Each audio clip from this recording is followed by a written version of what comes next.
नमस्कार आदाब दोस्तों, मैं हूं फराज चौधरी। गुजरात में हमारे दुनिया का सबसे बड़ा क्रिकेट स्टेडियम बना, जिसे आप सब ने मोटेरा स्टेडियम के नाम से सुना था पहले, मगर अब उसका नाम नरेंद्र मोदी स्टेडियम रख दिया गया है। आज की खबर उससे ही जुड़ी हुई है और मानिए बहुत बड़ी खबर है, क्योंकि उसी स्टेडियम में हमारे देश की cricket team, Indian cricket team पहले इंग्लैंड को टेस्ट श्रृंखला में हराती है और उसके बाद अब T20 भी उसी स्टेडियम में खेला जा रहा है।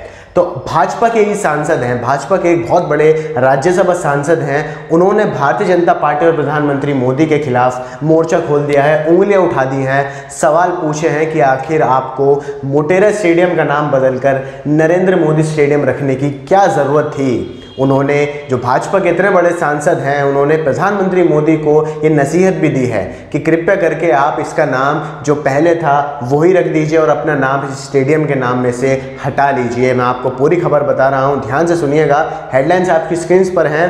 बीजेपी सांसद ने कहा, जीवित रहते बस सद्दाम और गद्दाफी ने ही अपने नाम पर स्टेडियम का नाम रखवाया था, मोदी जी को अपना नाम हटवाना चाहिए।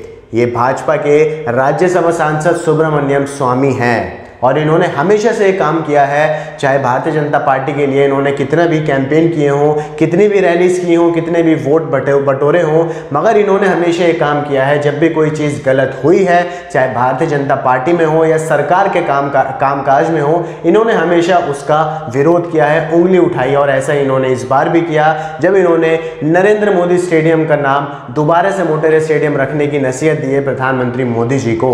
मैं आपको पूरी बात बताऊंगा, ध्यान से सुनिए। बीजेपी के राज्यसभा सांसद सुब्रमण्यम स्वामी ने पीएम नरेंद्र मोदी से अपील की है कि उन्हें खुद पहल करके स्टेडियम से अपना नाम हटवाना चाहिए। एमपी का कहना है कि जीवित रहते बस सद्दाम और गद्दाफी ने ही अपने नाम पर स्टेडियम का नाम रखवाया था। स्वामी का कहना है कि मोदी को खुद ही मांग करनी चाहिए कि स्टेडियम से उनका नाम हटाकर सरदार पटेल का नाम रखवाया जाए। ये भी एक काम हो सकता था। जब मोटेरा स्टेडियम का नाम बदला जा रहा था तो जो पूरे कॉम्प्लेक्स को नाम दिया गया है सरदार वल्लभ पटेल भाई कॉम्प्लेक्स, उसी नाम पर स्टेडियम का नाम होता तो सोचिए कितना अच्छा होता और इसका प्रभाव कितना अच्छा पड़ता अंतर्राष्ट्रीय तौर पर भी। मगर हमारे देश के प्रधानमंत्री के नाम पर ही एक स्टेडियम को नाम दे दिया जाता है, दुनिया का सबसे बड़ा स्टेडियम नरेंद्र मोदी स्टेडियम। इसके बाद स्वामी जी का कहना है कि गुजरात के कई लोगों ने उन्हें बताया कि सूबे के लोगों में इस बात को लेकर आक्रोश है कि सरकार वल्लभ भाई पटेल की जगह स्टेडियम का नामकरण मोदी के नाम पर किया गया। खुद गुजरात के कई लोगों में इस बात का आक्रोश है, इस बात का गुस्सा है कि सरदार वल्लभ भाई पटेल का नाम तो रखा नहीं स्टेडियम का, बल्कि प्रधानमंत्री मोदी जी का नाम रख दिया। गुजरात जो कि गढ़ है भारतीय जनता पार्टी का, जहां से इतनी बार मुख्यमंत्री रह चुके हैं नरेंद्र मोदी जी, वहीं के लोगों ने इस पर आलोचना की है। इसके बाद उन्होंने कहा कि लोगों की भावना का ख्याल रखते हुए पीएम मोदी को तत्काल इस दिशा में पहल करनी चाहिए। पैट्रियोटिक पीपल्स को संबोधित करते हुए स्वामी ने अपना ये ट्वीट शुक्रवार को किया था। स्वामी ने एक सवाल भी इसमें पूछा कि क्या भारत के पूर्व पीएम जवाहरलाल नेहरू या फिर चीन के माओ और ईडी अमीन ने ऐसा कोई कदम जीवित रहते उठाया था। ये सवाल स्वामी जी ने अपनी ट्वीट में, सुब्रमण्यम स्वामी ने अपने ट्वीट में पूछा कि आखिर एक मोटा अगर आप इसका लेख निकालें तो ये है सुब्रमण्यम स्वामी का कहना कि क्या एक जीवित व्यक्ति के नाम पर एक स्टेडियम का नाम रखा जा सकता है। क्या पंडित जवाहरलाल नेहरू ने ऐसा अपने कार्यकाल में कभी किया था? तो ऐसा ही उन्होंने एक उदाहरण भी दिया कि सद्दाम और गद्दाफी ने भी अपने ही नाम पर जीवित रहते हुए स्टेडियम का नाम रखवाया था और प्रधानमंत्री मोदी जी भी यही काम कर रहे हैं। इसके बाद बीजेपी सांसद ने अपने ट्वीट में इसके लिए एक रास्ता भी सुझाया। उन्होंने प्रधानमंत्री मोदी जी को एक उपाय भी दिया, एक आइडिया दिया, एक रास्ता दिया इस सारे प्रॉब्लम को हल करने का। क्या रास्ता है? उनका कहना है कि गुजरात सरकार को चाहिए कि वह घोषणा करे, इसमें बताया जाए कि स्टेडियम के नामकरण को लेकर पीएम मोदी से सलाह नहीं की गई थी, इसलिए उनका नाम हटाकर सरदार पटेल का नाम फिर से बहाल किया जाए। उनका कहना है कि सरकार के लिए इस तरह की कवायद फेस रिवीलिंग जैसी होगी। अब आप सोचिए कि एक तरफ सुब्रमण्यम स्वामी ने आलोचना की है कि मोटेरा स्टेडियम का नाम प्रधानमंत्री नरेंद्र मोदी के नाम पर रखवाया गया, फिर उसके बाद ये एक ऐसा आइडिया देते हैं जिसका कोई तुक नहीं बनता है, क्योंकि इतना टाइम हो गया है इसका नाम चेंज हुए। इसमें ऑलरेडी 4 टेस्ट मैच हो चुके हैं, 2 T20 खेले जा चुके हैं और भी आगे कई सारे मैचेस आने वाले हैं।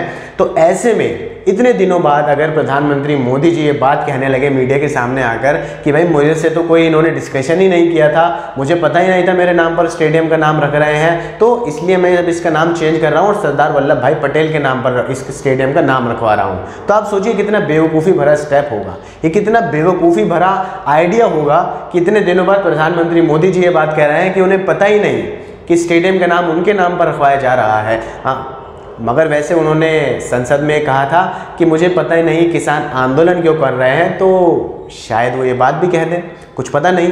खैर आगे बढ़ते हैं। स्वामी बीजेपी के राष्ट्रीय कार्यकारिणी के सदस्य भी हैं। अपने तेवरों से अक्सर राजनीतिक गलियारों में वो हलचल पैदा करने वाले 81 वर्षीय नेता अभी बीजेपी की सांस उखाड़ने में लगे हैं। इससे पहले भी वे कई ट्वीट करके अपनी पार्टी पर निशाना साध चुके हैं।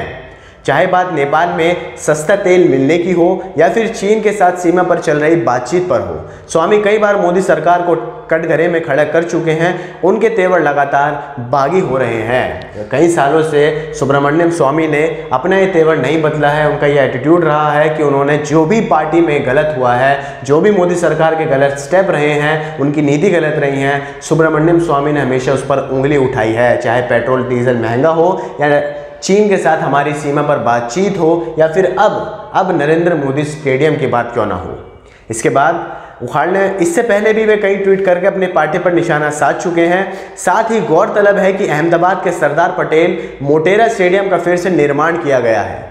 अब इसका नाम नरेंद्र मोदी स्टेडियम कर दिया गया। नई नामकरण के बाद से ही सरकार आलोचना झेल रही है। हालांकि इन सबके बीच गुजरात सरकार ने कहा है कि सरदार पटेल के नाम स्पोर्ट्स एनक्लेव बन रहा है। इसके अंतर्गत ही नरेंद्र मोदी स्टेडियम होगा। स्पोर्ट्स एनक्लेव में फुटबॉल, हॉकी समेत तमाम खेलों के लिए व्यवस्था की जाएगी। तो सरदार पटेल एनक्लेव तो बन रहा है, पूरा कॉम्प्लेक्स तैयार हो रहा है और उस कॉम्प्लेक्स के अंदर नरेंद्र मोदी स्टेडियम नाम रखा गया है, ऐसे भारतीय जनता पार्टी ने बयान दिया है। मगर बात यहाँ पर सुब्रमण्यम स्वामी की आती है, उनका बयान की आती है कि आखिर एक आदमी, एक व्यक्ति जो कि जीवित है, अभी जिंदा है, प्राइम मिनिस्टर है हमारे देश के, आखिर उनके नाम पर एक स्टेडियम का नाम कैसे रखा जा सकता है? इसका जवाब शायद सरकार अभी तक नहीं दे पाई है। और हाल ही में कुछ वक्त पहले, या आप कह सकते हैं जो ये दौर चल रहा है, इसमें सरकार के कुछ स्टेप्स ऐसे रहे हैं, चाहे स्पोर्ट्स को लेकर ही हो, जो कि कहीं ना कहीं दिमाग में सवाल खड़े करते हैं। अमित शाह के बेटे जय शाह हैं, जिन्हें बीसीसीआई का हेड बना दिया गया, जिन्हें क्रिकेट की नॉलेज नहीं है, उन्होंने क्रिकेट कभी खेला नहीं होगा, आखिर उनको हमारे देश के क्रिकेट बोर्ड का, इंटरनेशनल क्रिकेट बोर्ड का हेड बना दिया जाता है। इस पर सवाल पूछे जाता है मगर सरकार चुप रहती है। इसके बाद दिल्ली के फिरोजशाह कोटला का नाम बदल दिया जाता है, अरुण जेटली स्टेडियम रख दिया जाता है और उसके बाद अरुण जेटली की एक बहुत बड़ी मूर्ति भी वहाँ बनाई जाती है। और अब मोटेरा स्टेडियम का नाम नरेंद्र मोदी स्टेडियम रख दिया जाता है, जिसके ऊपर सरकार कई सारे सवालों से घिर गई है, मगर जवाब देने को सरकार अभी तक तैयार नहीं है। खैर, आप लोगों को खबर कैसी लगी आप मुझे कमेंट कर बताइए। खबर आपको पसंद आई हो तो इसे लाइक कीजिए, शेयर कीजिए और हमारे चैनल इंडिया 5 न्यूज़ को सब्सक्राइब करके बेल का आइकन दबाइए ताकि आपको सारी अपडेट्स मिलती रहें। मुझे दीजिए इजाज़त, नमस्कार।